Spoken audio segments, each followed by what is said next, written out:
நெல்லையில் பழைய 500 மற்றும் 1000 ரூபாய் நோட்டுகளை மாற்ற முயன்ற விவகாரத்தில் இதுவரையில் 12 பேர் கைது செய்யப்பட்டிருக்கிறார்கள். கன்னியாகுமரி மாவட்டம் ஆரல்வாய்மொழியைச் சேர்ந்த பால்ராஜ் என்பவர் பழைய இரும்பு வியாபாரம் செய்து வருகிறார். தன்னிடமிருந்த 3 கோடி ரூபாய் மதிப்பிலான செல்லாத ரூபாய் நோட்டுகளை மாற்ற நெல்லை மாவட்டம் மேலப்பாளையத்தைச் சேர்ந்த ஜெயபால் என்பவரை அவர் அணுகியுள்ளார். பழைய நோட்டுகளை மாற்றித் தருவதாக கூறியிருக்கும் ஜெயபால் ஆட்களை ஏவி பால்ராஜிடமிருந்து பணத்தை பறித்துச் சென்றார்.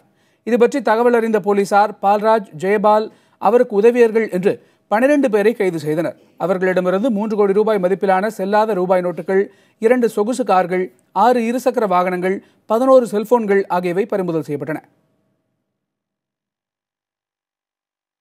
3 கோடி ரூபாய் மதிப்பிலான பணம், அதாவது பழைய 1000 மற்றும் பழைய 500 ரூபாய் நோட்டுகள் அனைத்துமே பறிமுதல் செய்யப்பட்டிருக்கிறது.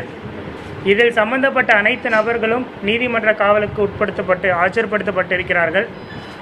இந்த சம்பவத்தின் பின்னணியில் கொண்டு வந்த நபர்கள் யார் கொண்டு வந்தார்களோ அவர்களும் சட்டப்படி தவறான விஷயத்தை செய்திருப்பதனால் அவர்கள் மீது வழக்கு தொடரப்பட்டு அவர்களும் நீதிமன்ற காவலுக்கு உட்படுத்தப்பட்டிருக்கிறார்கள்.